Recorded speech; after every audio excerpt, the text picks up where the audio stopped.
Welcome to EH Classroom series. I am Daniel Qureshi and today we are going to cover these two topics. And trust me, it is going to be very special because the topics which we are going to discuss today are very rarely taught. So make sure that you watch till the end. Okay, so before we start, let's have a look at the fundamental differences between electrical and electronics domain. Okay, so here are few key differences between electrical and electronics field, where electronics mostly deals with fundamental electrical phenomena like electromagnetism, electromagnetic induction, Joule's heating, ohmic heating, and things like these.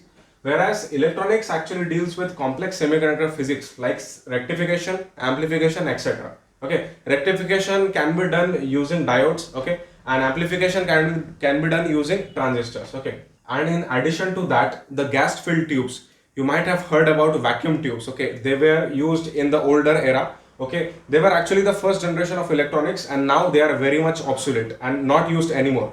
And the second difference is, mostly the electrical circuits actually have negligible decision capability. Now what does it mean? Okay, negligible decision capability, decision here actually means it can range, okay. For example, timing decision, for example, you have to activate a circuit, okay, based on time, okay. For example, you have to activate it, you have to turn it on, turn it off, okay. Or it can also be any logical decision, for example, any computation, okay, you have to add numbers, or basically you have to sense something and accordingly you have to change, any other quantity, or you have to actuate.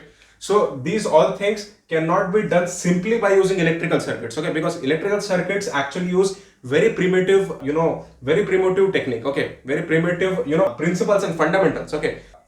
Actually there are exceptions, okay, there are definitely some exceptions. For example, in the earlier days, even the era before electronics, they actually used some mechanical switches, okay. For example, some electromechanical switches, for example relays, okay, or electromagnets, and using that they actually created a fully functional computing device, okay, not as advanced as we have right now, but they were decent enough to perform some simpler calculations like addition, okay, subtraction and things like that. But they are very much obsolete now. They are not in function right now because they actually consume more power and are more bulky, okay. And these days everyone knows that electronics have actually dominated, okay, all the electromagnets and relays that we used to use at that era. And electronics have incredible decision capability, and that's why we have such powerful microcontrollers, microprocessors and computers. And our electronics is so much powerful that it can do from a simple calculation or from a simple operation to a very complex simulation and even things like digital signal processing. And there is another significant difference that you can see. Mostly electrical circuits actually are more focused towards high voltage and high power, okay, and mostly they work with alternating current, okay, or AC current, as they are very much related towards power generation, transmission and distribution. And electronics on the other hand requires very low operating voltage and power, voltages as low as 1.8 volts, 3.3 volts, 5 volts, 6 volts, 12 volts, and mostly this is the voltage range in which our typical electronics actually work, okay, and majorly with direct current, okay, or DC current. While in the case of electrical, you can see that this alternating current can be of the order of kilovolts, okay, 11 kilovolt, so that is very huge as compared to that of electronics. And this series of arrows actually tells us the derivation of electronics from different domains, okay. So at the very beginning, electronics started merely as a philosophy, okay, and after that it gained some popularity. Then it was considered to be a part of physics, okay, and after that it was included within electrical as they both shared many similarities. And finally, after some time, electronics got its own separate identity. And one thing that you should remember is most of the devices are not like purely electrical or purely electronics. It is actually a combination of both. Okay, you cannot think a pure electronics or pure electrical device. Okay, because even computers, okay, they cannot just simply rely on electronics. They actually need electrical elements or electrical planning too. Okay, for example, the power section, okay, the SMPS, okay, things like power electronics, okay, that actually works on higher power, okay, other than that of the bipolar junction transistors. And physics can't just be neglected because things like quantum computing, which have a potential to revolutionize our current computing infrastructure, is very crucial in the future development. And I have seen electrical students be like, यार हमको power electronics क्यों है? And electronic students be like, यार हमको basic and advanced electrical engineering क्यों है? My very kind suggestion to all of you is please don't take them as burden. यार मेरा इलेक्ट्रॉनिक्स है तो ये क्या पराया है? नहीं, ये तो अपने हैं. Why? क्यों? Children, parent, grandparent. Understood? And also one thing worth mentioning is there are some countries where even electronics is considered under the umbrella of electrical. You know, countries like US, UK and Canada. Now most of you may be wondering that this is absolute basics, so why we are covering this? But please be patient, we will be focusing more on those points which many of the people drop. Okay, so this is the very simple, you know, electrical circuit. Okay, you can see we have one lamp, one resistor and a single cell battery. Okay, well, if that is a single cell, then it is not generally considered as battery, but in general terms you can you know, say it as, you know, battery. And if you are having multiple cells, then you know, obviously it becomes a battery. Then you have to show, you know, multiple this bars. Okay, so this is the positive terminal, this is the negative terminal. Now the most important thing which we have to see, okay, which we have to focus is, you know, the direction of currents. Okay, so when electricity was discovered, okay, at that time they actually thought that there were positive charges which flow through the circuit from the positive terminal to the negative terminal. Okay, so they considered the direction of current like this, or from the positive terminal to the negative terminal. But this is actually not the correct explanation of the current flow. Actually the direction of current flow is opposite. Okay, opposite, because in electrical circuits majority charge carriers are actually electrons. So electrons flow from the negative terminal of the battery to the positive terminal, and later through the advent in electrochemistry it was found out that the negative terminal of the battery actually has surplus of electrons and the positive terminal actually has deficiency of electrons. So in order to fulfill it, once we complete the circuit, okay, once we connect any electrical element, so for example resistor and lamp, or you know, any other element, it actually connects the circuit, okay, completes the circuit, and so the electrons can actually flow, because excessive of electrons actually build up an electric potential. Okay, and here deficiency of electron also produces an electrical potential, but there is a difference between the potentials, and whenever there is a difference in potentials, you know, a current actually flows through that in order to balance, okay, balance that. And this flow of current which is constituted by electrons is termed as electron current, and this is the real direction of circuit current. And unfortunately, even after the electron current was discovered, there was no other choice left other than to accept the conventional current system further. And so in order to standardize conventions and to avoid confusion, this system of conventional current is still running. And another common misconception is with the statement that electrical current flows through the path of least resistance. Now this is not completely true, but it is definitely partially true. Let's see how. And consider resistance of this resistor to be R and of this to be twice R. Okay, so here the path of least resistance is definitely this R. Okay, and this is twice as resistive as compared to this. Okay, so according to that law, okay, according to that statement, the current should only flow through this path of least resistance, okay, or through only this resistance R and not through the twice R. But actually some of the current flows through this as well, okay, and that current is I by 2. Okay, whatever current flows through this resistance R, okay, and half of that flows through this, because it actually has you know, twice the resistance, so half of the current will flow through this branch as well. So you can see that electrical current actually takes all the possible paths that it can flow, okay, that it can flow through. Okay, so it is not like it just flows through the path of least resistance. So you can say that electrical current actually prefers the path of least resistance, but it can simultaneously flow through every possible paths which are, you know, possible or which exist. Okay, so these are the three basic electrical elements, okay, resistor, capacitor and inductor. Out of these three elements, these two elements are called as energy storing elements, okay, because they store energy. Okay, capacitor stores energy in the form of electric field, whereas inductor stores it in the form of magnetic field. But in the case of resistor, it is not considered as a storage element, okay, but it is considered as a dissipating element, okay, because it dissipates energy in the form of heat, okay.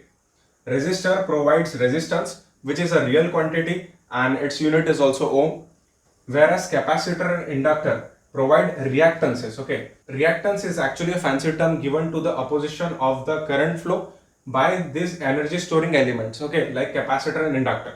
So if there are two elements which are energy storing and which have reactances, so we actually have two separate reactances, okay, capacitive reactances and inductive reactance. Reactance is a complex quantity, which means real plus imaginary, and hence it is actually the opposition to the current flow. Then definitely it should be in ohms, okay. And finally, impedance is nothing but the contribution of both resistance and reactance. The overall effect of their total opposition to the current is actually measured by the impedance, okay. And that is actually a complex quantity. Again, it is opposition, so that's ohm, okay. So all of these are actually measured in ohms. But keep in mind that although these all three terms might seem very similar, but actually they have very different meanings, okay. For example, the opposition to the flow of current in a DC circuit is referred to as resistance, okay. It will only be contributed by the resistance itself, okay, and not by any other impedance doesn't exist for DC circuits, okay. Again, I'm repeating, impedance is not for DC circuits, but in AC circuits definitely impedance has to be considered, okay.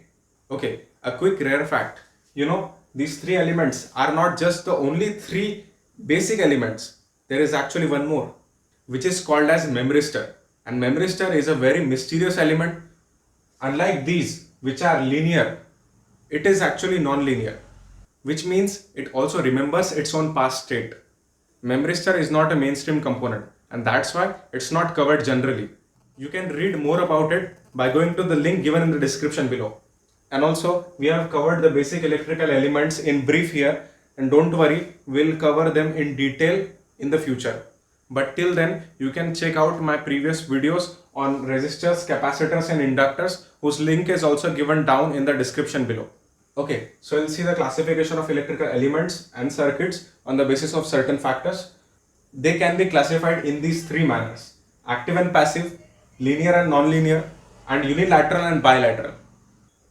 Now let's see the difference between passive and active elements. Passive elements actually consumes energy, okay, whereas active elements can actually consume as well as provide energy, okay. We'll see this.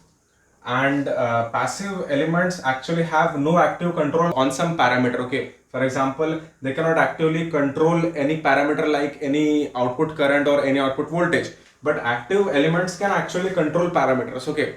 So examples of passive elements are the basic elements like resistors, capacitors and inductors, okay.